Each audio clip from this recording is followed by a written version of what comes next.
Hello and welcome to Board Game Gumbo. Today we're talking about Gencon 2021, the best 4 days in gaming. This is going to be a bit of a long video because we'd really like to cover all of the new or debuting games at Gencon this year, which itself is a massive convention, one of the largest conventions we have in the United States.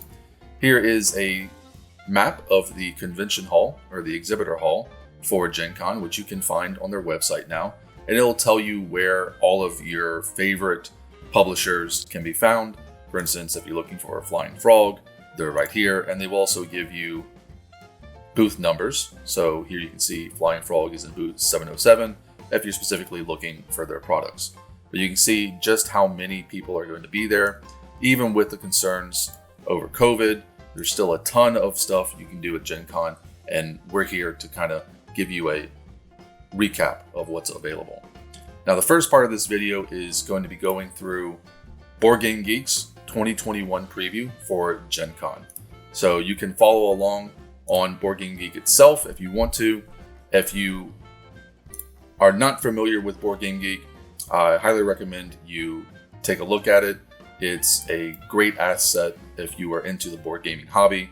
You can keep track of new releases or compare games that you like to other games, so you can find games in the same genre, as well as discussions on how to upgrade games and really everything about the board gaming hobby. It's a really great resource for anybody who's interested in board gaming. So let's go ahead and go through this list real quick, and I'll take a look at the games that look interesting to me. So first of all, we have 25th Century Games here. They have a few new releases, as you can see. There's 2 of these that are really standouts to me, and that's On the Rocks and Tutankhamun. We actually have content for both of these up on our channel. We did an unboxing for both, and also a live play, I believe, for On the Rocks. So On the Rocks is sort of a set collection or pattern building style game, sort of like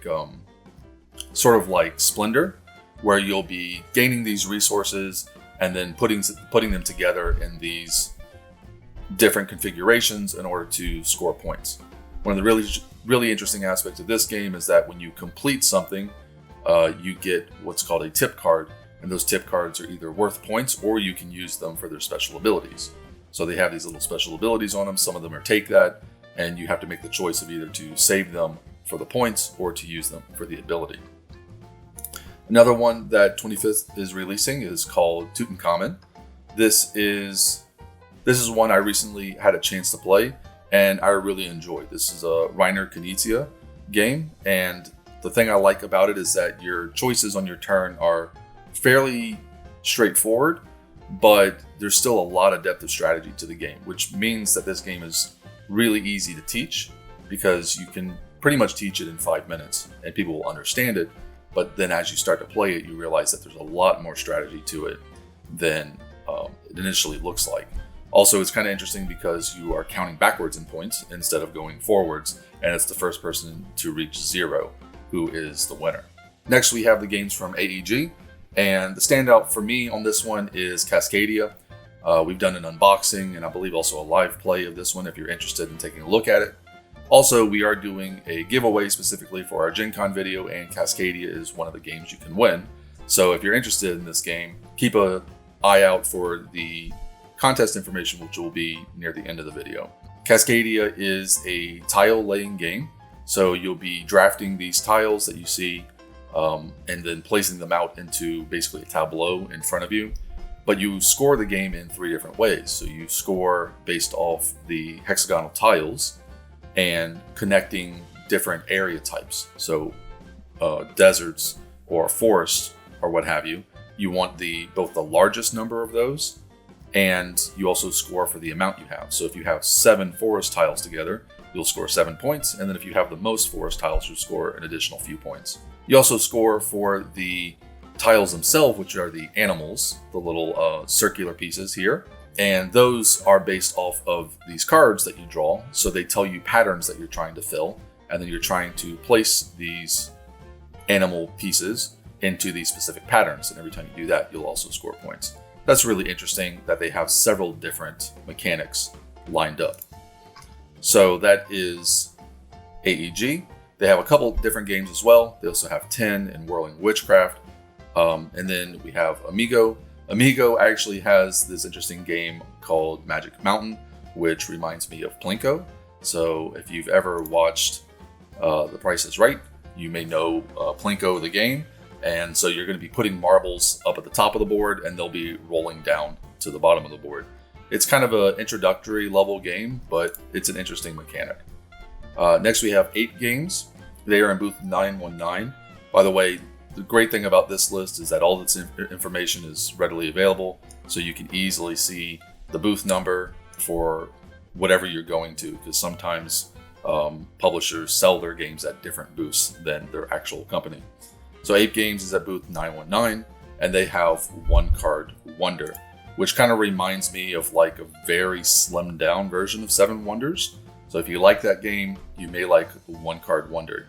Essentially, you're going to be given a wonder to build during the course of the game, as well as several different building types that you can build, and you're going to try to construct the most of your wonder throughout the course of the game. Next, we have Arcane Wonders in booth 911. They have several new games. So Air, Land, and Sea Critters at War is essentially just a rebranding of Air, Land, and Sea.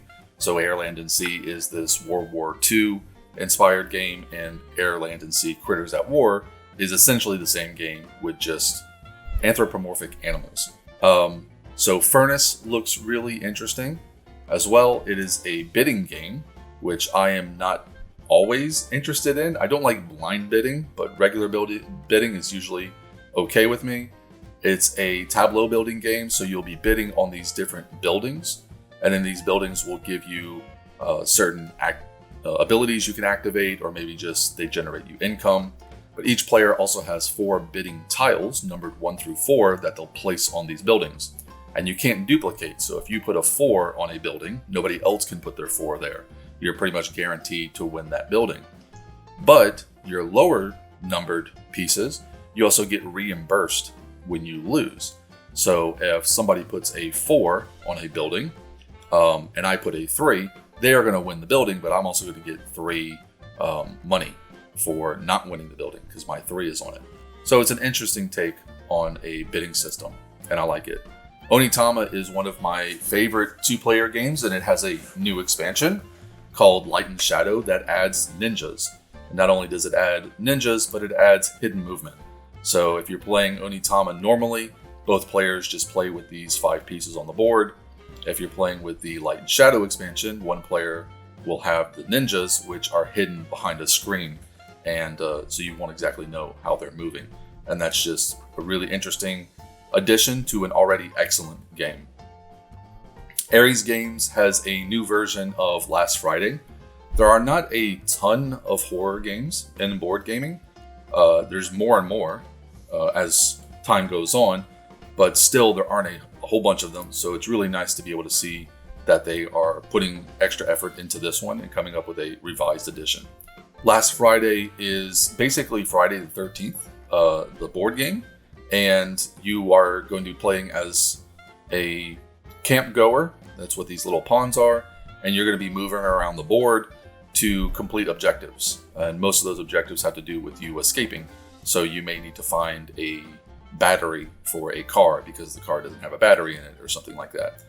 But as you're moving around, there's another player who is playing as the killer, and through hidden movement, they may pop up in front of you as you're trying to get that battery.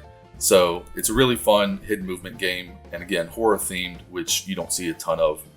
Ares Games also has, of course, more content for Sword and Sorcery, if you are interested in that. And they have this sort of mini expansion to War of the Ring, which I will definitely be getting for a friend of mine because he is a huge War of the Ring fan.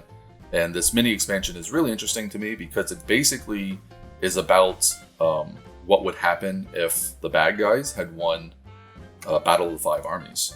So it's just kind of it's like an alternate history expansion to War of the Ring. All right, next we have Atlas Games, who has Dice Miner. This is actually one we unboxed on our channel as well. And it is a dice drafting game with some player powers as well. essentially you'll be drafting dice off of this mountain. And I will point out that this is a Kickstarter version of the game, because the mountain in the base game is cardboard and this one is plastic. Also, the person who took this picture painted theirs. That's why it looks like a mountain. Otherwise, it's just normally gray. But you'll be drafting these dice, and you have to draft from the top first. The white dice are basically you building tunnels, so you're trying to get a set, or a series, I should say. So go from 1 to 5, for instance. The blue ones are magic. They allow you to activate special abilities, and so on. So you'll be drafting these dice and then activating their special abilities and essentially scoring points for them at the end of each round.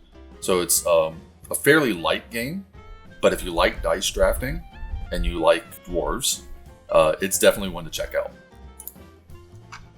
Next we have Bezier, who has a couple new releases. They have a new edition of Suburbia, and they have more werewolf, if you're a werewolf fan. But they also have this game called Maglev Metro, which is basically a train game, except you're building, I believe it's monorails. And they have these really cool acrylic pieces, clear acrylic pieces, which are your routes. And I believe they can overlap as long as they don't, cross over each other. So that's a cool little feature to that game. Board and Dice will be there with Origins. So Board and Dice actually aren't attending Gen Con this year.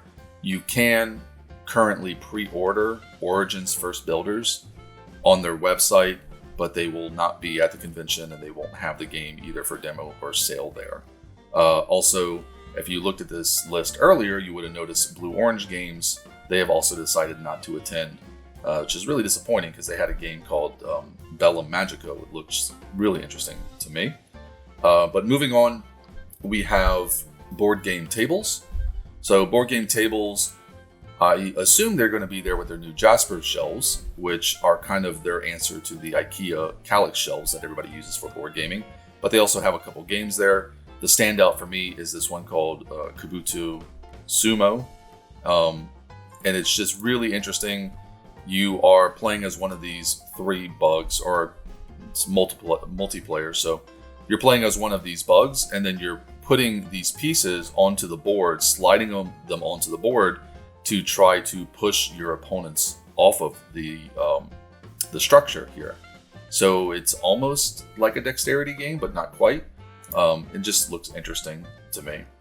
Then we have Bright Eye Games. Bright Eye Games has a couple things releasing, Termite Towers and Waggle Dance, but these are also the company behind Core Quest. If you're not familiar with Core Quest, it's this really interesting dungeon delver style game that they kickstarted recently, and hopefully they have something there for that as well. Brotherwise Games actually recently announced that they will not be attending, which is unfortunate. This Dragon Prince game is kind of like a skirmish, like a battle royale type game that's apparently based on a Netflix show that I'm not familiar with, but unfortunately they won't be there. Capstone has a couple of new releases: Glass Road, Iberian Gauge, Rift Force, Rorschach. Actually, the one that I'm most interested in isn't on this list, and that is Coffee Traders. So I'm a big Euro fan. I tend to stay away from the really heavy Euros, and this one's kind of on the border for me, but it's something that I'm really interested in, and it's essentially about producing and transporting coffee. It looks really interesting to me. It kind of gives me like a Vinhos vibe, or maybe even Lisboa. But again, it looked really interesting to me, and that's not on their list, but I believe it is going to be there. And then you have CGE. So CGE doesn't have a booth. They are in rooms. So going back to our exhibit hall list, this is floor 1. This is the exhibit hall here. And then they have some rooms outside the exhibit hall, across from the exhibit hall right here. If you go to floor 2, there is a balcony above the exhibit hall, and this is where CGE will be. So they will be in these rooms over here above the exhibit hall, and that's where they pretty much hang out every year. And you'll be able to find their games for sale in there, and also for demo. So first, they have a new edition of Galaxy Trucker. Galaxy Trucker is a really entertaining real-time game. where you're timed. So there's a little hourglass timer here. And during that time, you're going to be slapping all of these cardboard pieces onto your ship. And they're, engines and weapons and all these different things. And then once the timer runs out, you're going to basically run your ship through a gauntlet like an asteroid field. And usually everybody explodes, but it's really entertaining. Another game that they are releasing is the expansion to Lost Ruins of Arnak. We did an unboxing of Lost Ruins a while ago. It's really excellent. I believe this is only for demo. It says only for demo over here. But really interested in taking a look at it. I'm also curious if they are going to have any information about a Sanctum expansion, which is what I would really like to see. Devious Weasel Games has Cosmic Frog, which regrettably I've not been able to play yet.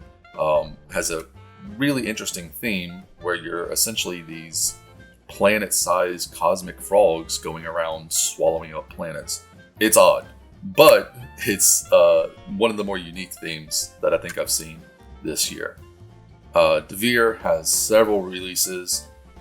Actually, the Mazescape ones are really cool. I really like the sort of escape room games like Unlock and Exit. So I'm really interested in these Mazescape games. But they also have one that I'm very interested in that's not on this. It's called Botoku, and I could be mispronouncing that. This one is going to be at Spiel in 2021. So maybe they'll have something there at Gen Con. I don't know. It's a really interesting looking game. It has dice worker placement, which is one of my favorite mechanics. I really like worker placement, and dice worker placement works just as well. And you have these hand of cards, and they're essentially like forest spirits, and you can play them at different areas for different powers. It just looks really interesting to me, and I hope they have something there for that. Next, we have Dragon Dawn Productions. Again, they don't have a booth. They're in halls C and D.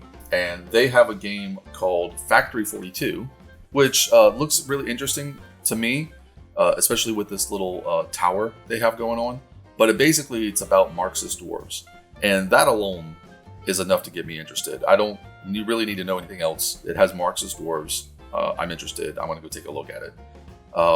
Next, we have DV Giochi, probably horribly mispronouncing that. Their Deckscape and Detective games are really good. I believe I've played both of these. I don't know that I'd ever really played. For me, these are solo games. So I don't know if I'd really ever get into playing them with multiple people, but as solo games, they're really interesting. Like Deckscape is basically an exit style game, and Detective is a little mini deduction game. So those are both interesting. Eggertspiele will have the second edition to Great Western Trail, which you can see here. In Great Western Trail, you are cattle drovers, and you'll be moving along this board, visiting different cities, sometimes interacting with Native Americans, until you eventually get to the train station up here, or the market, I guess, where you can sell your accumulated cattle, and the prices of the cattle will change as you're progressing. It's an interesting game. I've played the original edition. I think there's not a lot of changes to this game, but they did change the box cover, which I think is a big improvement. You may disagree, but it's definitely one to take a look at if you're interested in Euro games. And it will be for sale there as well.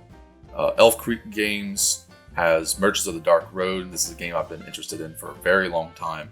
It says demo only here, but as far as I'm aware, they will have copies for sale. They may be limited, but they will have copies for sale. Merchants of the Dark Road really takes an interesting thematic perspective. So one of my favorite game types is like Dungeon Delvers, right? So you get a party together and you go down a dungeon, you beat up monsters, you fight a boss, what have you.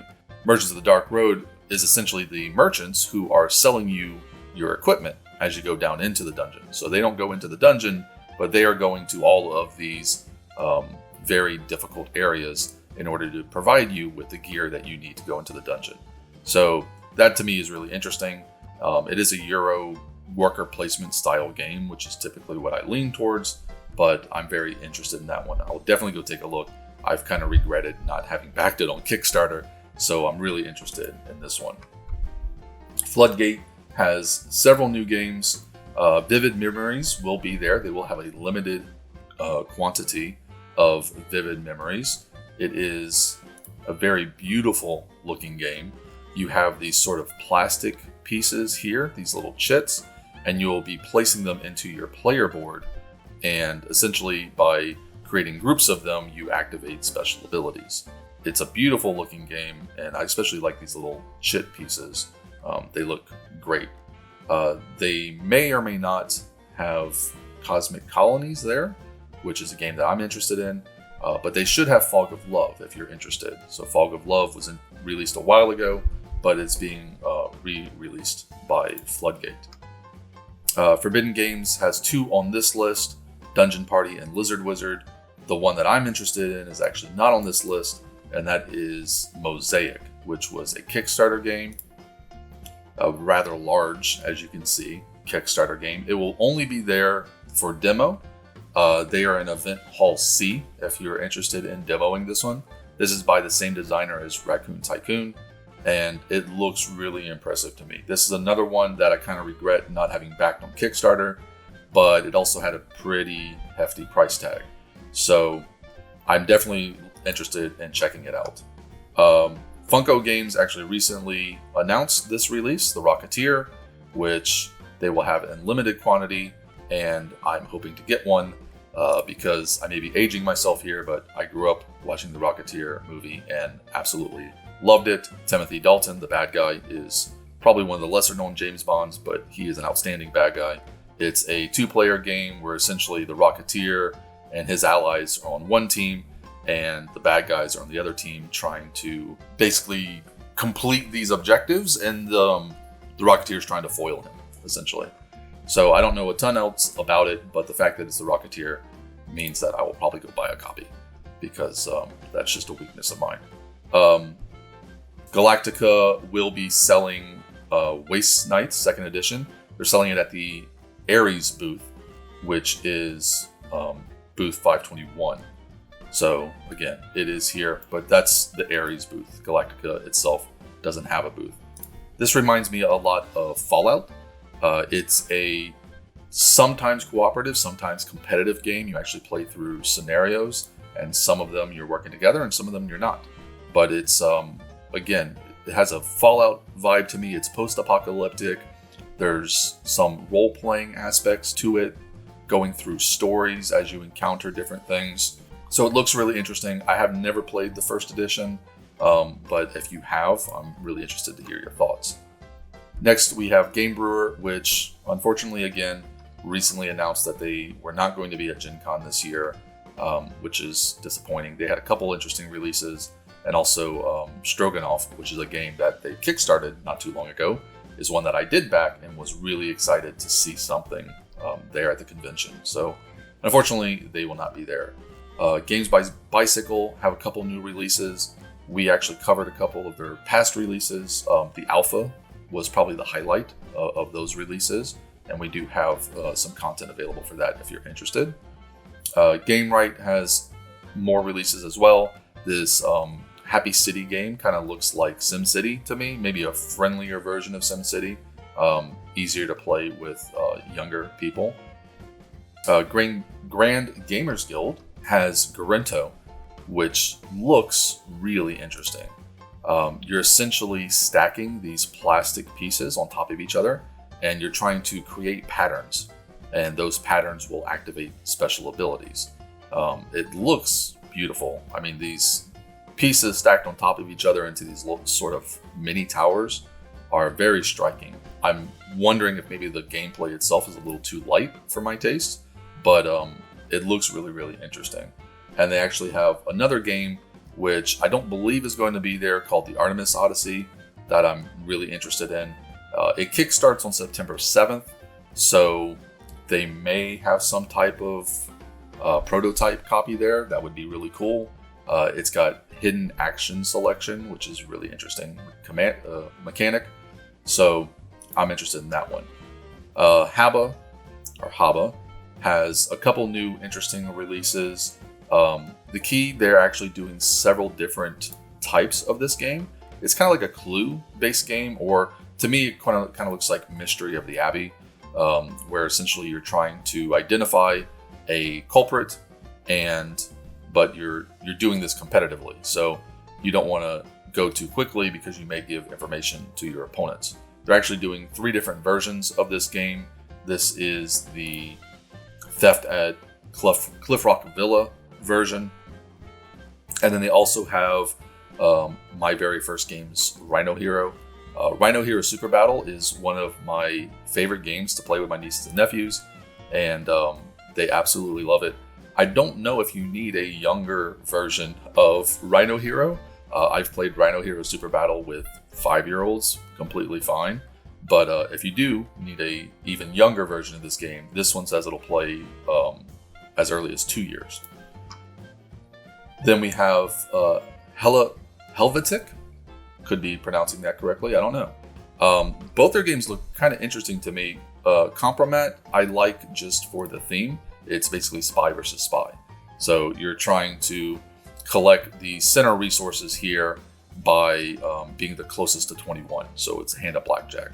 One of my favorite 2-player games is called Fugitive by Fowers Games.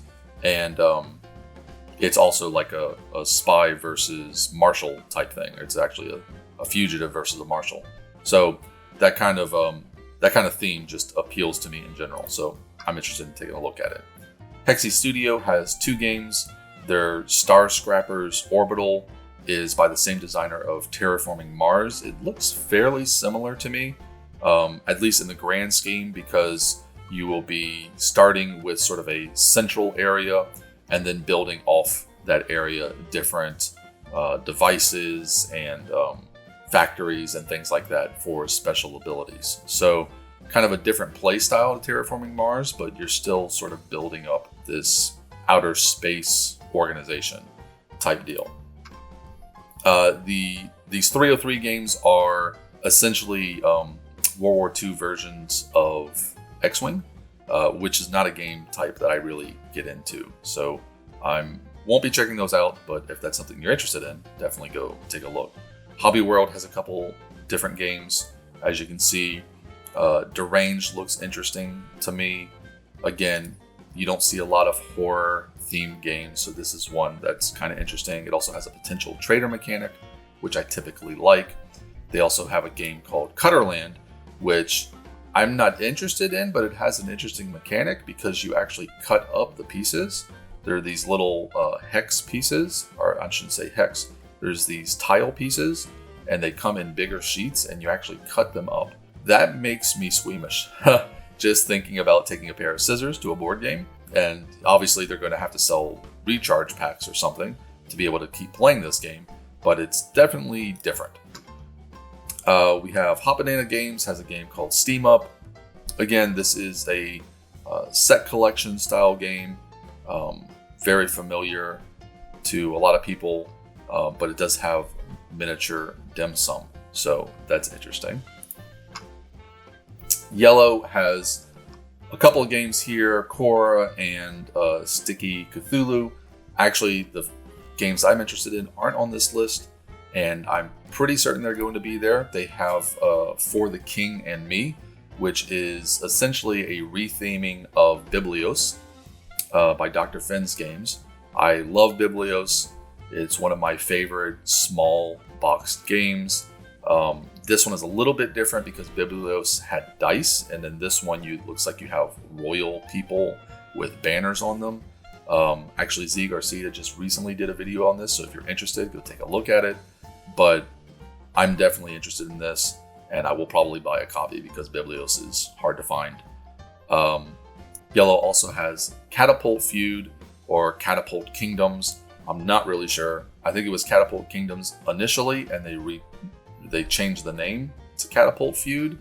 But essentially, you are building up 3D castles and then launching plastic rocks at your opponent's castles to try to knock them down, which will be a lot of fun if they set it up in the exhibitor hall, I'm sure. Flying plastic rocks are going to go over really well in the exhibitor hall. But it's fun. I definitely see it as something I could play with my nieces and nephews, so I will see if I can find it there. Next, we have Japanime Games. We've done a couple different Japanime games recently. Alismatic and Testament are two of them. They, of course, have Attack on Titan game. They have a new Tokyo Ghoul game. If you are a fan of anime, then you want to be at Japanime Games. Actually, the game that I'm most interested in is not on this list, and it may not be at Gen Con, but that is Robotech. If Robotech is there, I'm all in. I'm interested. I will be there. I may not leave the table. So, please be there, Robotech. It may not. Then we have Keymaster Games. Keymaster Games has Trails. They will have copies of Trails there. They'll also have the deluxe components available if you want those. Trails is, of course, the sequels to Parks, and it has beautiful art. I mean, really outstanding art. And as far as I'm aware, a similar playstyle to Parks. Unfortunately, I haven't had a chance to play Parks yet, but it looks really interesting, and it looks gorgeous, obviously. Boite de Jeu is a French company, if you couldn't tell, and they have a game called In the Palm of Your Hand. It looks mechanically very interesting. It's kind of a reverse Mysterium. So in Mysterium, you have one person playing as a ghost who is giving out these art cards to players to try and get them to guess a correct person that has killed the ghost. And in the palm of your hand, it's reverse. So instead of having one person giving out clues, the table is giving out clues to one person. To me, these types of games like Mysterium, the guessing role is the more interesting role. So I don't know how this is going to play, where the one person's guessing and then 4 or 5 people are giving clues. I don't know how that's going to resonate for me, but it's definitely interesting and it's something I haven't seen before. Ludus Magnus will have Black Rose Wars expansion there. If you are a Black Rose Wars fan, you probably don't need me to tell you that the expansion is going to be there. Ludus Magnus Studio actually has another game that I'm really interested in. I don't know if it's going to be there, and that is Chamber of Wonders. I actually kickstarted this one because it looks that good, and I don't know if they're going to have something there for it, but I'd definitely love to take a look. Chamber of Wonders is kind of like a worker placement style game where you're trying to build up this museum of oddities in your house. And so it's got a bit of set collection, it's got a bit of worker placement. It's just really interesting to me, and I did kickstart it, so eventually we'll have some content on it, but I'd love to see it at Gen Con. Mantic has Overdrive, which is a 2-player skirmish game. I don't get into those a lot, so I don't know a lot about it. Fight Club, I typically have a very hefty skepticism of licensed games like this, but it actually kind of looks interesting. So in Fight Club, it's a one-on-one game, and it's a deck builder. And you either play as the narrator, so Edward Norton's character in the movie, or you play as Tyler Durden. The narrator is trying to add cards to the deck, while Tyler Durden is trying to remove cards from the deck. And if you get to the bottom of the deck, Tyler Durden wins, and I don't know how the narrator wins, but it's really interesting mechanic. Nauvoo has Pinpoint by the designers of Stockpile, which I absolutely love. And they also have a new expansion for the Reckoners, which I have not played yet. I hear it's really good, so we'll see. Ninja Stars, I don't know much about Reputation. It's only there for demo as far as I'm aware. But this is the makers of Yokai Septet. I don't know if I got that right, but that's one of the few trick-taking games that I really, really enjoy. So I'll probably go take a look at what else they're making. Nuts Publishing has a couple new games. 300 is the one that I'm most interested in. It is a 2-player war game, but it's Greco-Persian War. So that's just kind of a theme that I really enjoy. So I'll go take a look at that one. We got Off the Page Games. Mind Management is a game that I've wanted to look at for a long time. It looks really interesting, very unique theme, and this board is you write on it. So these are dry erase or wet erase, I'm not sure which, but essentially it's a one versus all game, hidden movement where one player is playing as Mind Management, and they are trying to go around and recruit psychics, and then the rest of the players are playing as agents trying to stop them. and they're trying to figure out where the mind management player is and stop them in their recruiting drive. But again, it's interesting. It's new mechanics. It's a unique theme. So it's one that I'm really interested in, and I will take a look at it. And it does say that they will have a few of the deluxe editions there that are obviously going to be a little bit more expensive. Pandasaurus has quite a few games. Roar and Write, the new Dinosaur World. Machikoro 2 will only be there for demo. It's not going to be for sale, unfortunately. The one that I'm most interested in is Brew, which when I first saw it, I assumed it had something to do with alcohol, because that's just where my mind originally goes when you say brew. But it's not. It has to do with forest witches, I guess. It's a really interesting theme, but the thing I like about it is it's dice worker placement, where you can use your dice to go to the city. So there's a city board here, and you can use your dice, which are essentially your helpers, to go to city locations, or you can use your dice on these cards, at which point they become area control. So it's interesting to me, and I will definitely go take a look at it. They also have this game called The Loop, which has this mad scientist built a time machine theme to it, which is really interesting. It kind of reminds me of Pandemic, just at a glance, but it has this really cool rotating tower in the center that spews out these different cubes, and these cubes are things that your group has to go deal with.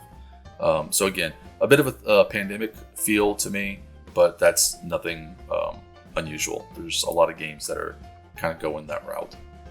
Pendragon Game has a game called Diabolic, which is apparently based on a comic. I'm not familiar, but it looks pretty interesting. I don't know if it's a team game or if it's a one versus all, but it's basically cops and robbers. So you have one player playing as the thieves who are trying to complete a certain number of heists, and then you have one player or a group of players playing as the police who are trying to catch them. So it's hidden movement, which is a mechanic that I really enjoy, and I want to take a look at it. Phalanx has several new games. 1941 is a war game about the German invasion of Moscow, which, if my history teacher didn't lie to me, did not go very well for the Germans. Fire in the Sky is another war game. Successors, I actually got a chance to play this recently. I got a really heavy, long war game. So if you like the idea of a 4-hour war game, it's an excellent one. Now, I love the theme. It is Alexander the Great has died, and his generals are basically vying to take over his kingdom. There are two ways to win. You can essentially win a military victory by controlling enough space, or you can win through legitimacy, which you do through marriage and also doing things like burying Alexander's body, basically gaining the favor of the population. I played a 2-player version of this, which I don't think is probably its best player count. I think you probably won at least 3, and we got through 1 of 5 rounds in about 3 hours. Now keep in mind, neither of us had played before, and it is a war game, so there was a lot of teaching going on. But I like the game.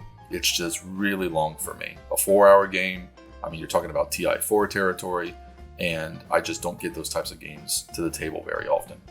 But it looks beautiful, as you can see. I especially like these Taiki cards, which are tarot-sized, and they're really cool. They're kind of like Twilight Struggle style cards, where you can either play them for a certain number of points, or you can play them for the card itself, the event on the card. I liked it. The length is a little too much for me. Phalanx does have 2 games that are not on this list, which I'm interested in. One's Nanty Narking. So we've already covered Nanty Narking. It came out, I want to say 2019. I could be wrong. It is a re-theme of a old Martin Wallace game. It was originally based off of Discworld, and then they lost the license to Discworld, so they rethemed it to Nanty Narking, which has a Sherlock Holmes theme, and I absolutely love it. It was my favorite game of the year, but because it was a reprint, I didn't actually count. But they also have another game coming out called Coalitions, and this is another big war game but this is during the American Revolutionary War, which is another theme that pretty much is makes me instantly interested in the game. So I'm really interested in that, hoping they have something there. They may not, but we'll take a look. Phase Shift has a couple new games. Plaid Hat is another one that's announced that they're not going to be there, so Ashes Reborn and the second edition of Summer Wars will not be there. Plan B has this game called Equinox, which they're clearly doing the Century theme over again. So Century, if you remember, they had two versions. They had regular Century and then they had Century Golem. I believe, from what I can see here, they're doing the same thing here. So this is Equinox Golem, and then they have the regular Equinox, which has more of a creature, forest creature theme. And this is a very difficult game to explain, but essentially you are betting on these forest creatures. So you can see that there are several different columns of these forest creatures, and then there's one of each type in each row. And what you're trying to do is at the end of the game, at the bottom here, only 3 of these creatures are going to survive. And you are trying to bid on these creatures, and you obviously want to bid on the ones that are going to eventually survive. But the earlier you make your bid, the more points you get. So if you bid on them in the first round at the very top here, you'll get, I believe, 5 points, and then it goes down. So really interesting. It's going to be quite a table hog, but is gorgeous. And I think I would prefer the Golem edition personally, but we'll see what they have available. Playmonster has 2 games. Windward is a game that I was really on the fence about kickstarting. I eventually decided not to because I felt like the gameplay might be a little too light for me, but it's a gorgeous looking game. I mean, it's spaceships and flying whales, and you're essentially an air pirate going around taking bounties on these different space whales, maybe even attacking other players.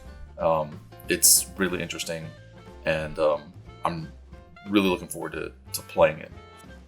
Portal Games has a new game, $1 Million Script, but they also have a few other games. So they have an expansion to Imperial Settlers, and then they have this, which is a new version of Detective set in the Dune universe. Don't know how that works. I'm assuming you're Fremen, but I don't know. I just know I'm really interested because I'm a huge Dune fan, and I've played every version of Detective since it was released. So I believe they're doing three of these, one for each movie. At least that's what I was told. I'm really excited about this. I think they will have something there, but we'll have to see. This does have an Essen release, which is October, so not that far away. Maybe they'll have something there. Precarious Games has Velocity Vanguard. So this is a physics-based game, physics-based space exploration, and I believe it's only there for demo.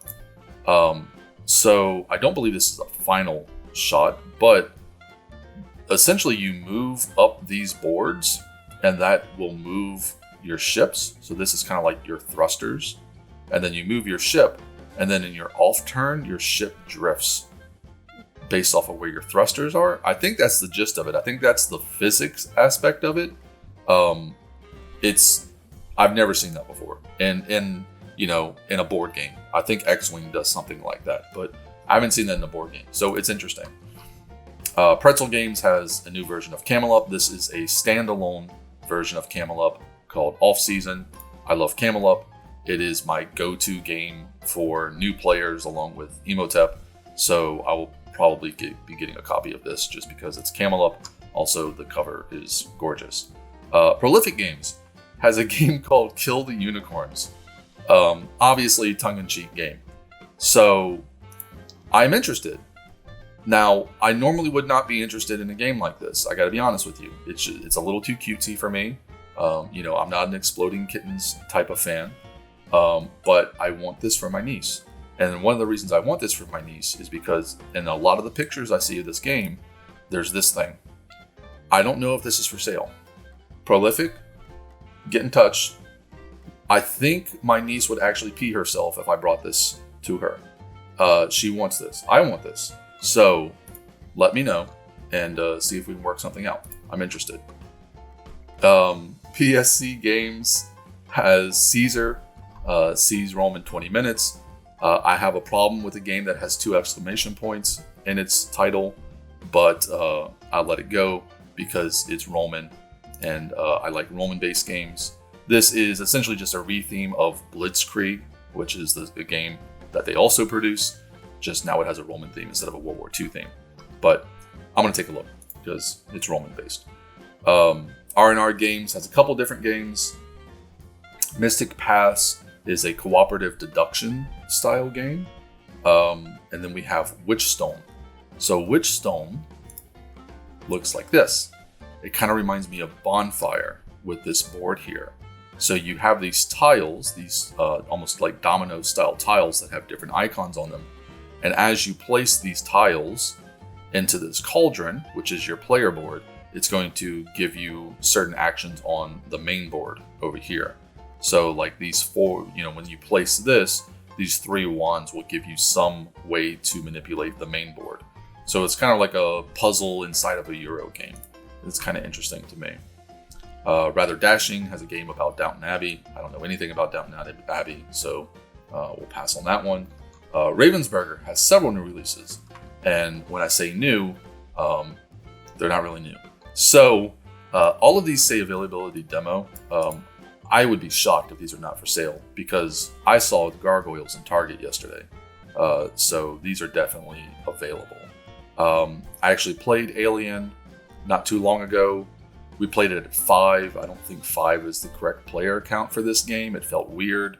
I think at 3 or maybe even 4, it'd be a better game. I didn't love it. Disney Gargoyles is Gargoyles. They got me. I'm sorry. Again, I try to stay away from these APE games, but I grew up on Gargoyles. It's happening. I can't help it. It is a cooperative game, although from what I understand, it's a scenario-based game, and the last scenario is 1 versus all. So it's cooperative until the last one. I don't know how that's going to work out, but it's interesting, and I like it. Echoes is an audio-based deduction game, so kind of like Unlock, except audio instead of visual. It's an interesting concept. Horrified American Monsters is basically like Horrified, except it has a new group of monsters. Horrified was a really good game, so that's not a negative. And then Marvel Villainous has Loki, Madame Mask, and MODOK in it. I also saw this one at Target, I believe yesterday. So these are already available, and I assume will be available there. So Red Raven Games will have Sleeping Gods there. We did an unboxing for this, and I believe BJ actually put out a review of his playthroughs of the campaign. So it's a very good game. It's a cooperative game. It's always played with 9 characters, which is weird. It's kind of, it was odd to me when we first started playing. No matter the player count, there's always 9 characters. And it's a table hog. But if you're interested in our thoughts on that, definitely read BJ's review of it. Now or Never, I've already pre-ordered. So I don't really need a lot of push to get a Red Raven game. I think I have them all. And Now or Never, it was an instant buy for me. I've enjoyed all their games. So we'll have content on that when it gets here. Redshift Games, I don't know a ton about their products. Renegade has a new expansion for Clank in Space. They have this new Crimes and Capers line that they're obviously doing multiple of. This is very popular now, these sort of mystery games. So I like them. I'm interested. I'll probably get this Lady Leona's Last Wishes one. 4 through 6 is an interesting player count. So we'll see how that works. Dead Men Tell No Tales is really interesting to me. It's basically, essentially you are attacking a pirate ship or a ghost ship, and that's the entire game. It's, typically attacking a pirate ship is, part of some type of dungeon delver game. This is the whole game. It's cooperative, action point game where you're trying to take over a skeleton ship. So the Hunger is a deck building game about vampires. You're trying to have the most victims, I guess, over the course of the game. They have a Transformers deck building game that will be there to buy. I know they're also doing a G.I. Joe deck building game, and I believe one of the designers on this is designed the DC deck building game, which I really like. So this one is probably a buy for me. And then they have Vampire the Masquerade. So Vampire Rivals is their new, I forget exactly what they call it. It's basically a living card game. They have a different name for it that escapes me at the moment. So they released the base game, they released in a Kickstarter, and now they are releasing these expansions. So the bottom expansion here, Blood and Alchemy, is Tremere and Thin Bloods. And then this new one, The Wolf and the Rat, which is releasing at Gen Con, I believe this is the first time you can get it, is Gangrel and Nosferatu. Vampire Rivals is a really interesting game to me. It's a game that is like Magic, except it's better played at 4 players at a time, and you are not in a team. So you play 4 players at a time, and one of the other players at the table is your rival, and you get extra things for attacking your rival. You win if you defeat your rival. So it's really interesting to me. They also have a tournament, as well as a lot of different pods. If you are interested in playing there, they are going really pretty heavy on the prize packages. They're using sort of the FFG model, where they have a lot of acrylics, they have a lot of promos, and I believe the winner of the tournament actually gets to design a card for the next set. So if you're interested in that, if you're interested in those type of competitive deck building games, it's definitely one to take a look at. Restoration Games has a couple of new things. Dark Tower will obviously be there still for demo. I feel like this game should be out now. I've heard so much about it for a while, and I'm ready for this game to be released. They also have a new set of Unmatched there. The new set of Unmatched has Yenaga, Achilles, Sun Wukong, and Bloody Mary in it. Unmatched is a game that it's a 1 versus 1 or team-based skirmish game where every character plays differently through a deck of cards.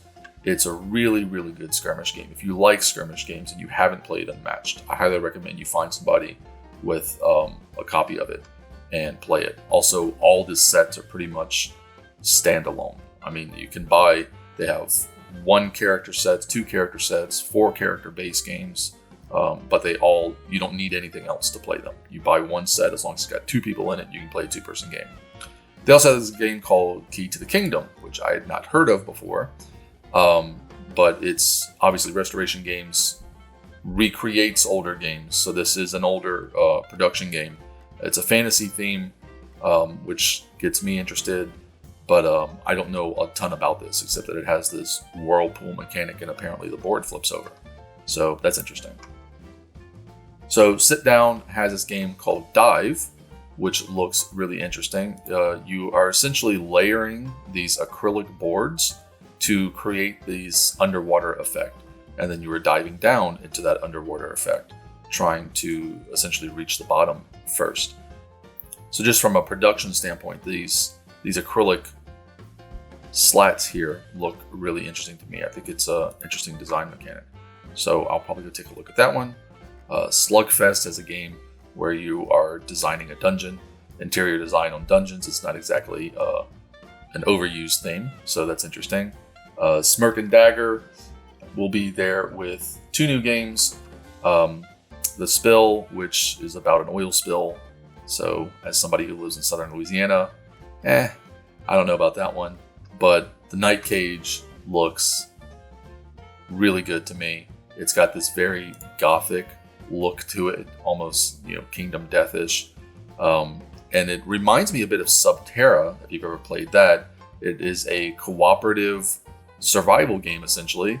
And you are trying to find these keys, first of all. You have to find, I believe, 3 keys in order to escape this labyrinth that you're locked in. And each player is represented by one of these candles. And so you'll be putting out these tiles to move around this labyrinth. But as you move away from these tiles, I believe anything that's like 2 spaces away from any player gets discarded from the board. So you may go back through that area and it's a completely new tile.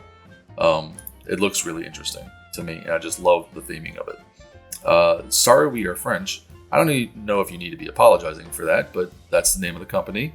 Has a game called Iki, or Ikai, and these are the makers of Ganymede, which is a game I really enjoy.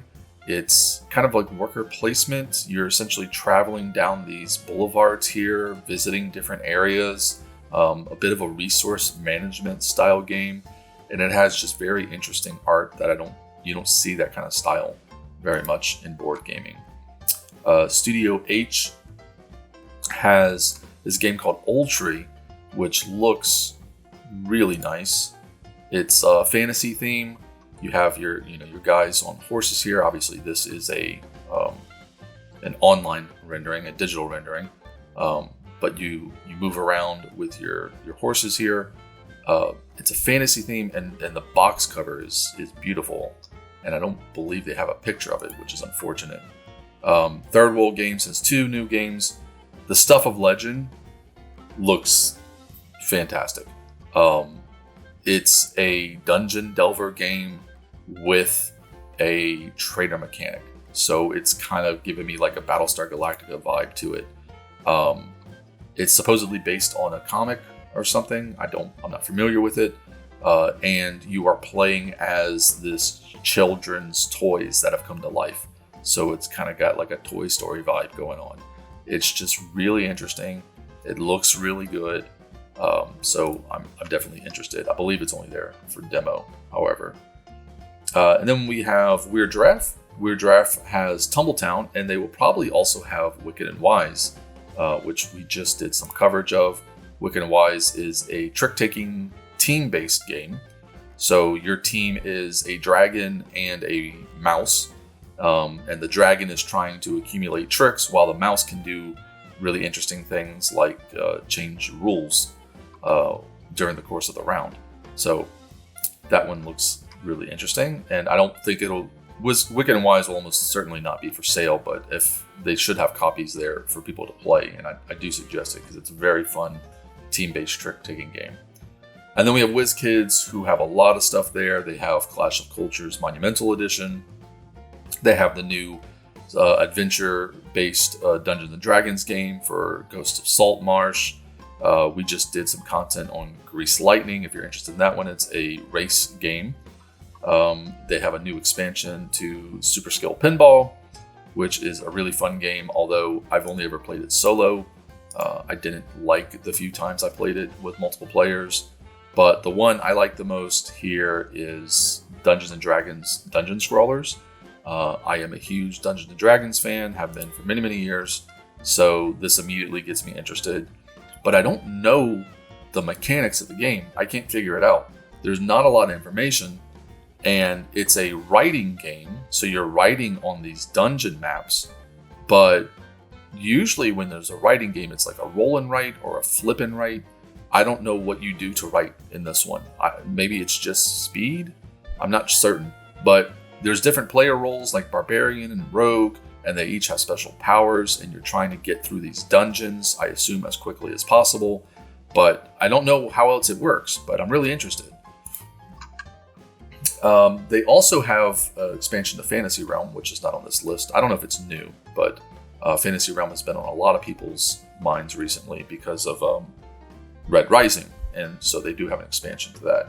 And then XYZ Games actually has 2 games there. So they have Arch Ravels, which is another one of these pattern building games like Splendor. So in this one, you're accumulating different balls of yarn in order to create different projects. So this one is you're building an octopus, and it'll require a certain number and certain color of yarn.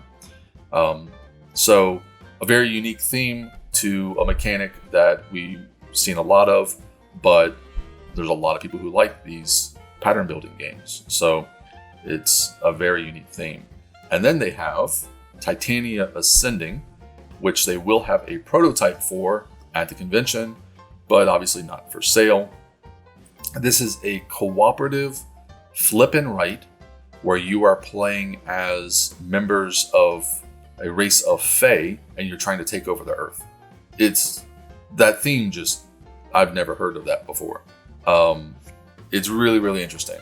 So it's a flip and write where players are essentially sending out armies of golems or whatever, and then they're sending them to different areas on Earth. I don't know. It's something I gotta go check out because it's just really interesting to me. So anyway, so that is the end of the preview list. That is the BoardGameGeek Gencon 2021 preview list. And that is not everything for us. We will also be looking at some other games that are not on this list by companies, and then we'll be taking a look at some different things just in the exhibitor hall in general that you may be interested in. So now that we've gone through the Gen Con 2021 preview list, let's take a look at a few other games that aren't on that list that are going to be at Gen Con. Some of this is going to be speculative or things that I just hope will be there, but a lot of it is things that I have been able to confirm will be there, like The Boys This Is Going to Hurt by One First Games. They kickstarted this a while ago. I don't believe it's delivered yet, but they will have copies for sale at Gen Con. One First Games does not have a booth, but they are partnering with a booth in the exhibitor hall that is selling the games for them. So this is a comic book adaptation of The Boys, which is slightly different from the TV show, in which you are playing one of a group of CIA agents who are trying to defeat Homelander. And you're going to do that by moving around the board, recruiting people into your group, and then ultimately taking your shot at Homelander himself, which is represented by this very nice little plastic bust here. So we got a picture of, here is the game board down here. So you have all these different people in these sort of spots on the board, and you're going to be moving around and trying to recruit them. You can bribe them, or you can, I forget the name of the drug from the show, but they'll take that as well.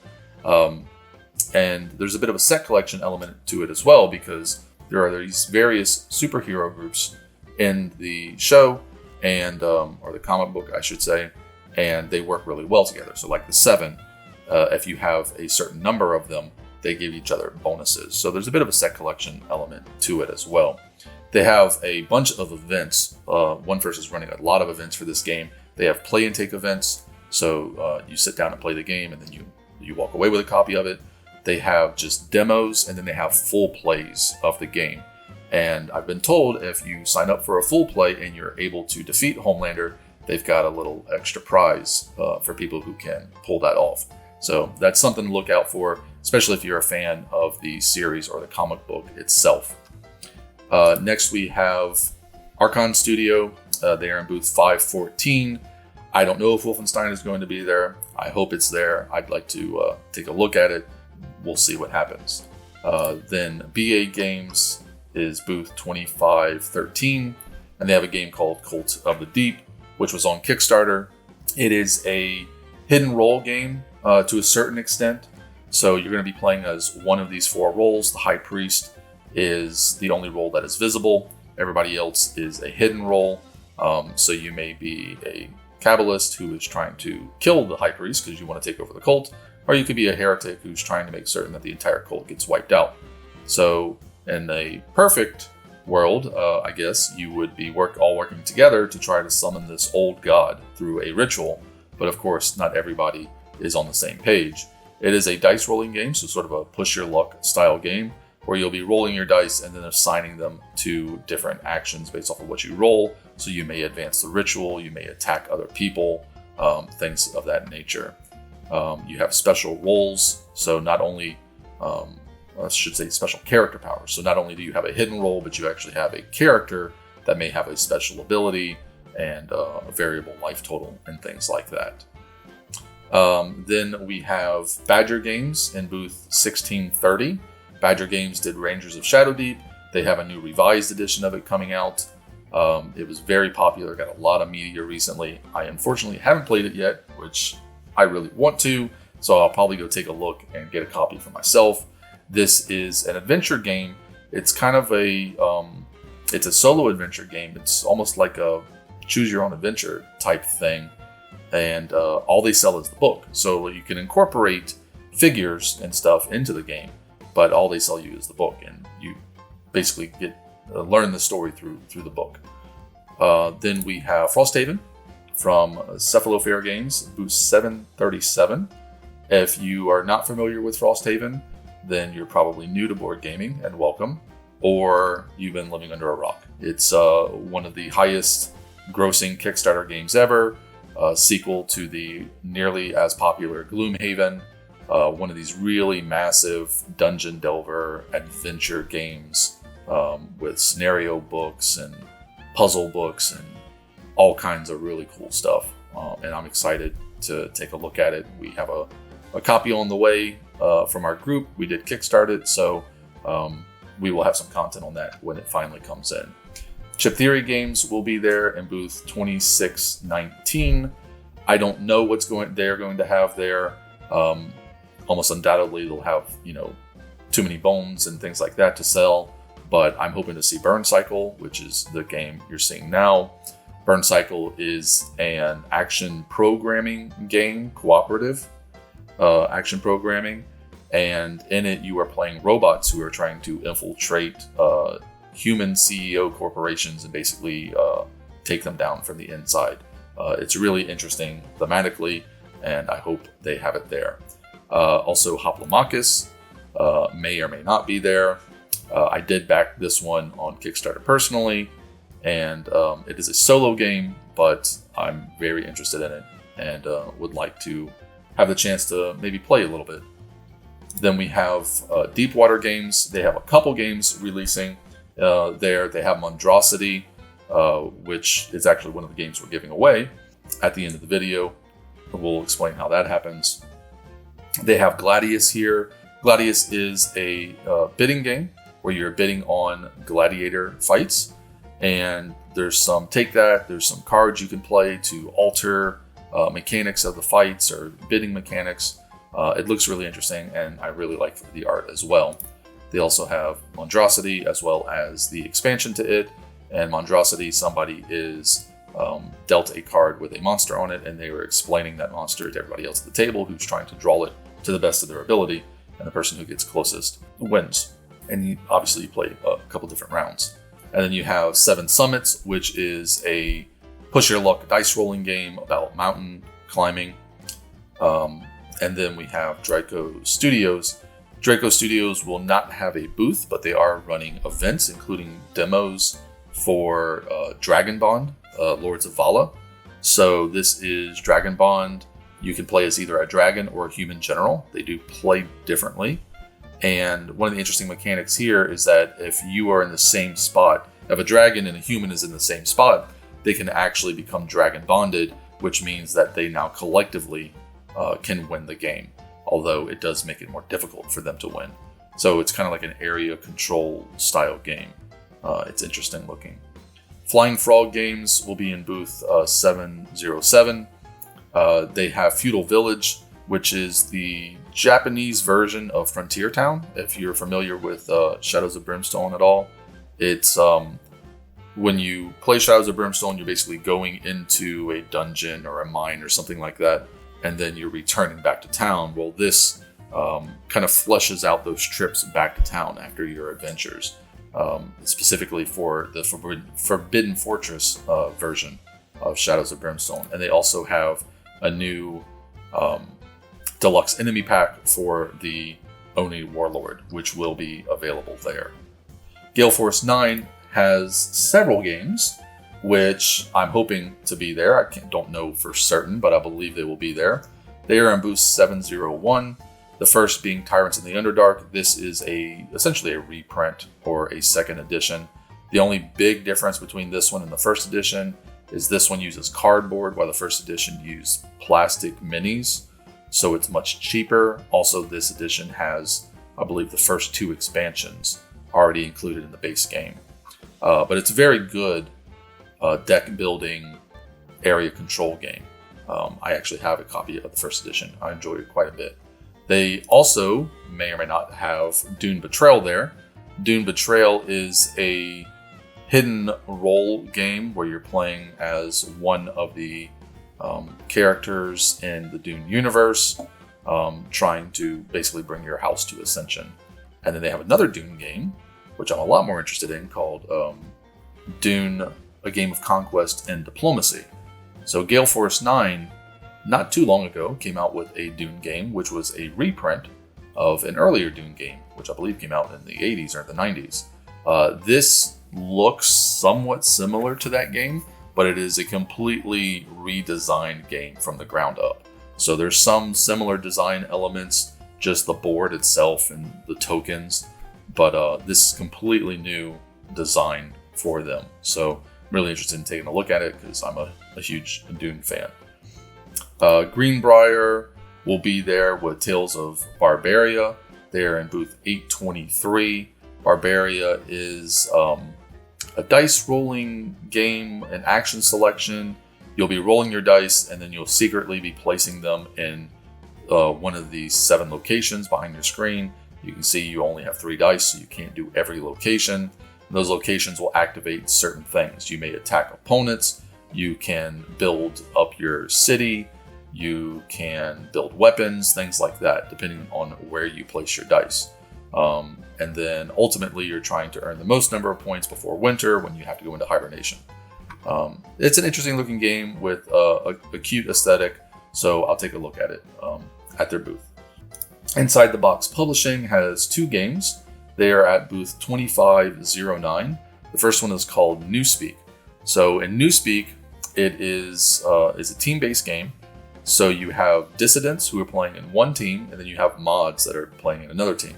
It's a dystopian future setting where the dissidents are trying to play clue cards to each other to designate one of these 12 areas that they are going to have a clandestine meeting at, so they can plot against the government. And then they're going to do that and select what location they're going to on a hidden wheel. And then after that, the mods are going to decide which location they're going to raid. And if they raid a location with enough dissidents, that enough dissidents show up to, they get certain advantages. And then the dissidents, it makes it harder for the dissidents in later rounds. It looks really interesting. It's got a very interesting theme, and I like the artwork a lot. So I'll go take a look at it. They also have Subterra 2. I really like Subterra. It's a cooperative, almost survival-like game where each player has a special power, and you're trying to use those powers collectively to escape some type of subterranean dungeon or something like that. It looks really interesting. I like Subterra, so I'm going to take a look at Subterra 2. Itten Games has Octopus Crash, which seems kind of... It looks silly at first, but it's actually kind of interesting. It's booth 2613. So the first thing you do in this game is you set up the board, for lack of a better word, which is basically this string that goes around and contains all the objects. You are playing as one of the boats, one of the colored boats, and it's a flicking game. You are essentially flicking your boat into these different things, whether it be people or resources or whatever, and you collect those things, and they're worth points. But of course, there's this octopus, and the octopus will move around and through various mechanics, and it can attack you. So I like flicking games. I like dexterity games in general, so this is one I'm interested in taking a look at. They also typically are very entertaining, specifically during the convention, because everybody's standing around looking at people flicking stuff around a table. 4 Games, it's IV or 4, I don't know how they pronounce it, has 2 games which are very likely to be there. The first being Veiled Fate. This is a beautiful looking game that I'm kind of disappointed I didn't kickstart, but essentially it's a hidden role game. At the beginning of the game, you're assigned a demigod, and you are their sire, essentially. And so you're trying to make certain that at the end of the game, your demigod ends up on the throne. But nobody knows who's controlling what demigod, and you're going to use your godly powers to basically affect these different demigods. You can send them on quests to complete. There's just it's really interesting, a hidden knowledge style game, which I typically like. I didn't back it because it seemed like maybe the gameplay was a little too light for me. I don't know, but it's one I definitely want to play. The other game that they are going to have there is actually on GameFound right now. It's called Mystic Mischief. In this game, you are playing as a group of students in this sort of magical library. You're going to have 3 figures, and you're trying to move around this library without getting caught by the lore keeper or the librarian. So the thing is that the library shifts, as you can see from these very fancy animations they got. The library will shift. You also have special powers for your characters that will allow you to move other characters or your characters around the board. These powers are asymmetrical, so if you are the green player, your powers are different from the purple player, and so on. And this is the guy that you are trying to avoid, the Tomb Keeper here. And you score points for getting other players caught, and you lose points for getting caught yourself. So, very interesting game. I know they have prototypes already done because I've seen people with them, so I'm hoping they have something there to check out. Next, Mythic Games will be there in booth 2603. I don't know what they will have there. I'm hoping they have Darkest Dungeon there so I can take a look at it. Again, another one I didn't back, but I'm really interested in. Darkest Dungeon is a roguelite dungeon crawler style game based off of a PC game or video game. It's very interesting. It's got a great gothic horror type theme. There's town building in it. There's RPG elements where your characters level up and get new skills. So it's very much in my wheelhouse of games I like. So I'm interested in taking a look at it. Another game Mythic has is Six Siege, based off of Rainbow Six. I don't know if it'll be there, but if it is there, I definitely want to take a look at it as well. And then the last one they have is Hell, The Last Saga, one of these very big adventure style games like Frosthaven that we just recently talked about. And if it's there as well, I definitely want to take a look at that. Orange Nebula is going to be there with Unsettled. Unsettled is a cooperative survival game, but there's no enemies. There's no bad guys. There's no combat. It's all environmental survival. It's all going and exploring planets and trying to accumulate resources while avoiding different dangers on those planets. And it looks really interesting. They may have copies for sale. They may not. I actually spoke with Orange Nebula, and they're hoping to have copies there, but shipping right now is a nightmare. So it may or may not happen, but they will almost certainly have copies there to at least demo. Panda Cult Games will be there in booth 204. Shovel Knight is one of their games. I believe it's already been released, so I'm hoping they have a copy there at least to play.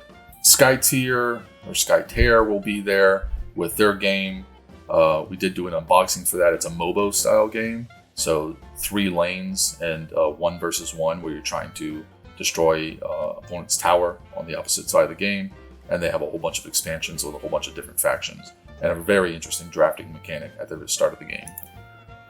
Then Sovereignty. So Sovereignty is a digital board gaming platform.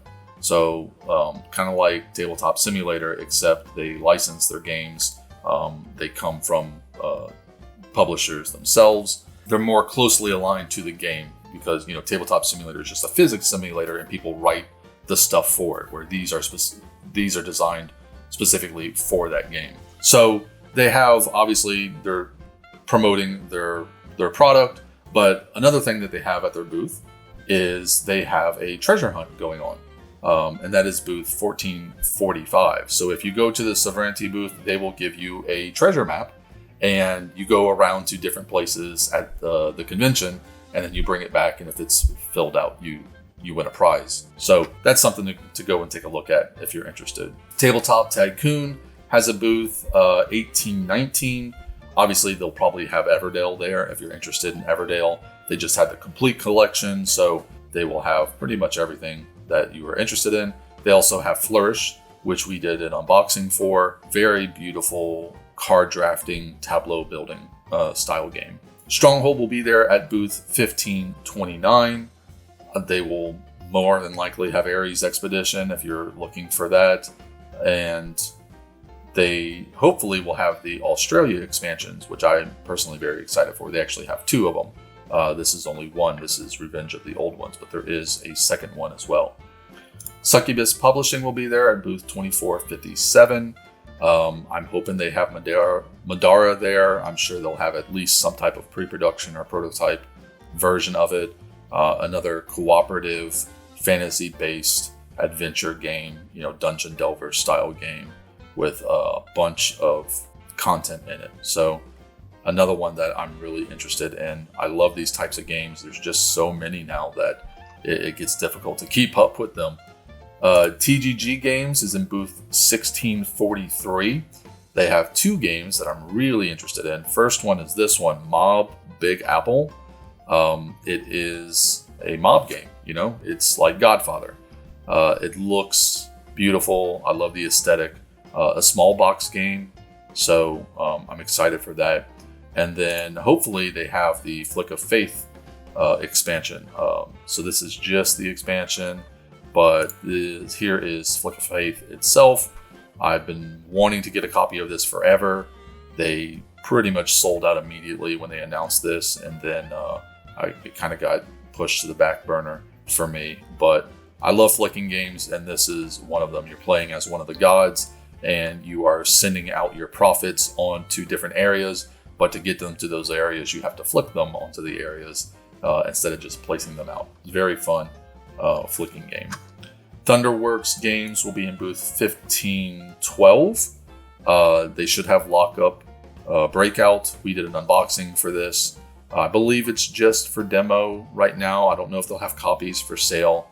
If you like Lockup, I don't see a reason not to get this expansion. It just, for me, there's no downside to this for the game. I like Lockup. I like it better with the expansion.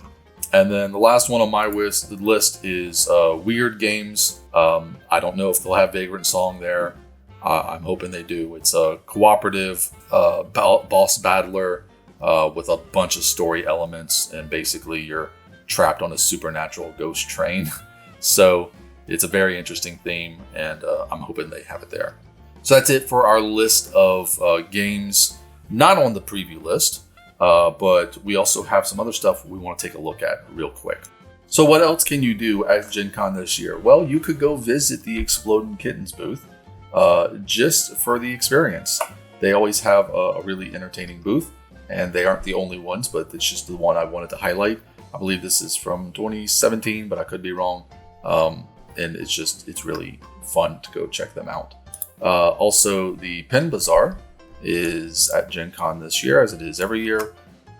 Here is the rules for it this year. It's at booth 1429, which is the Foam Brain Games booth.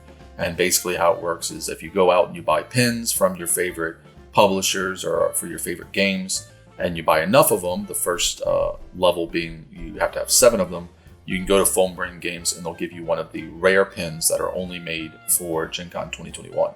And then if you get up to 16 pins, you actually get all the rare pins and then 1 ultra rare pin.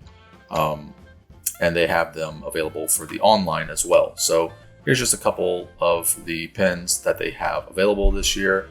I really like the Call to Adventure pin because that's a great game. A whole bunch of other ones. I like this one as well, Existence Games, but unfortunately it's online only. The Dungeon Master one I would definitely like to get. That's at Foam Brain Games, so I'll probably pick that one up. And just a whole bunch of other pins from game companies that you're probably already familiar with. I know that Pandasaurus has half a dozen of them available for their various games. There's one for Dinosaur World, but they have more than that, I promise you. So if you like pins, if you like collecting pins, here is what you have available for this year. And then you get down to the bottom here, and these are the rarer pins. So here are the rare pins down here, and then I believe this is the ultra rare pin here. And then this one is for Gen Con pop-up events. So there are the pins for this year. Other things you can do, so Cool Stuff Inc. is there, as well as some of the other online merchants. And one of the great things about them being there is that they usually have a ding and dent section to their stores. So if you're looking for games at even a little more of a discount than you would normally get from Cool Stuff, go look at their Ding and Dent section, and it's usually got some pretty good stuff in it, as long as you don't mind your box having, a bend to a corner or whatever. So Cool Stuff is there at 1501, and then you've got Troll and Toad at 507 and 1103. So a whole bunch of other things available. So there's obviously a lot of people selling RPG stuff at Gen Con. This is Arknight, who are at booth 2610. They have some spell effect stuff. They have these really cool clear acrylic standees, which I really like, both for monsters and player characters. So I'll probably go take a look at those and maybe pick up a set or two of those. Then you have Collapsible Construction at booth 1311. They are essentially doing papercraft, although they say it's not papercraft because it's sturdier than that. But this is really cool stuff if you're trying to build large structures, either for your RPGs or your tabletop games, and you don't want to spend the money on the plastic stuff, which is really expensive. Speaking of the plastic stuff, Dwarven Forge will, of course, be there. They've been a fixture of Gen Con for quite a few years, and their stuff is outstanding. It's too expensive for me. I think I would get in trouble if I started buying Dwarven Forge stuff, because then I would need more of it, and it would just never end. So I have to stay away from that booth for my own financial security. Here, this is really cool, is called Cursed Crypt. They're at booth 1244. So this is a magnetic dry erase grid board. So all these things that you see, all this like this crypt here and all these wall sections, these are magnetic pieces that you can actually pull off, and underneath it is just this grid-based board that you can write on and reuse over and over. So I think this is a really cool alternative to like the big battle mats, and it's something that I'm definitely going to go take a look at. Depending on the price point, I'd probably get a couple of these because I like my mats, but I like to be able to write on them, and especially being able to snap on these magnetic pieces real quickly because my artistic skills are horrible, would be really nice. So then you have dice. There are plenty of options if you are interested in dice. Chessex has 3 booths. Game Science is there, Q Workshop, Metallic Dice Games, and of course Crystal Cast is there, who sells the official Gen Con dice every year.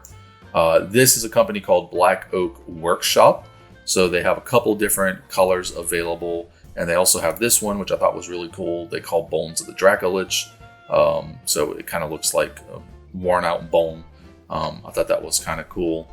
Another company called Dice Dungeons does these metallic D100s, which I don't know if I need, but it's definitely cool looking.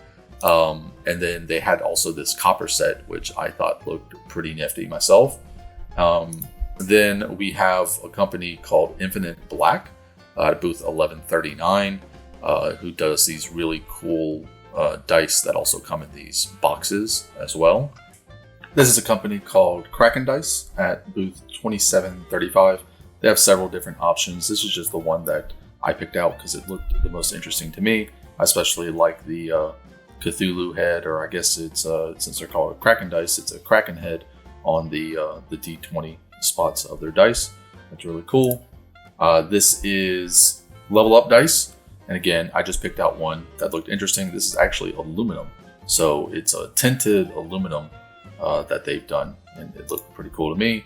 They have a company called Electric Dice at 2706, and these dice actually have electronics in them. They light up, and you can actually use your smartphone to change the color that they light up to, which I don't think I've seen before. So that's really interesting. And then the last one for dice I have is Evergreen Burrow at booth 1341. This dice is called Mardi Gras, so of course I had to highlight it because why not? We are in southern Louisiana after all. So we know you can spend money at Gen Con, but if you really need to spend money at Gen Con, there are a couple options available to you. This is Beadle and Grimm's at booth 2503, and this is their Platinum Edition to the Descent into Avernus 5th Edition campaign from Wizards of the Coast. This will probably set you back, I think, like $500 is their usual price. You get all kinds of cool stuff. I mean, you got figures in it. You get handouts to give your players for important parts of the game. You get extra maps. You even got some metal cast badges down here. I mean, the stuff they put together is really impressive, but also incredibly expensive. But if you got that money burning a hole in your pocket, that's one you can check out. Another option available to you is Raskeller, who will be there, along with the other board game table manufacturers, which we'll get to in a second. They do great work. I mean, their tables are amazing. You pay for that quality. This is the Table of Ultimate Gaming, one of their options available. They will be there as well. They are at booth 1620. Also, Raskellers is at 2708. Wormwood will be there at 2527. They, of course, do tables, but they also do things like this, which are dice trays, and they do hero vaults for your figures, and they do dice themselves, including metal and precious stone dice. So, yeah, you can definitely blow your budget there as well. And the last one is the Gatherer's Tavern at 2515, who do things like this. Just wow. It's impressive looking, and it's incredibly expensive, but you can find it there at booth 2515. Other things you can do, there are snack options available at Gen Con. This is Dryad Tea at 1441. Have a whole bunch of different tea options. Sweets and Geeks at booth 119 for your sugar rush of the day. Tea and Absinthe at booth 107. I got a buddy who's an Absinthe fan, so I might pick him something up. And Wild Bill's Craft Beverage Company is at booth 2223. I will definitely be grabbing myself some of these Dreamsicle ones. And they also have some pretty nice mugs as well. And then there's just a few things that I saw in the exhibitor hall list that looked interesting and people wanted to check them out. This is Adventure Scents at booth 1516. They have different scents in these interestingly named Treasure Vault scent here and the Dragon's Cave scent. There's a company called Artovision at booth 1035 that does shadow box artwork. Not always for board games, but they do have them for board games. There's TI4. This is a Street Fighter one I might want to get for my brother just to remind him of all the times I kicked his ass in Street Fighter. And then here's one for Root as well. They have a company called Epic Adventures Candles at booth 2608. So they have a Druid candle. I assume it's woody scented, and then a Paladin candle. I think I want the candle with plus Constitution, and maybe try to avoid any sickness this year. That would be nice. A company called Forged Foam at booth 305. Now, I am not a LARPer. I've never bought a foamed weapon before. But if you don't notice, this is a shard blade. They have started making foam versions of the shard blades from Brandon Sanderson's work. And that's just really cool. So they have a couple of them. It's Oathbringer. I don't want to get too much into the story because I don't want to spoil anything for anybody, but these are really cool if you are a fan of Brandon Sanderson's work and also a fan of foamed weapons.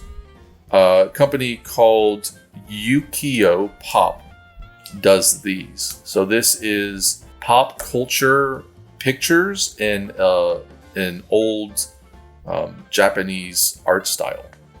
So this is Vegeta, and they have one for Goku, and they have a whole bunch of other stuff. Here's Attack on Titan. They have one for the Mandalorian, and probably my favorite one is Darth Vader himself, the infamous hallway scene.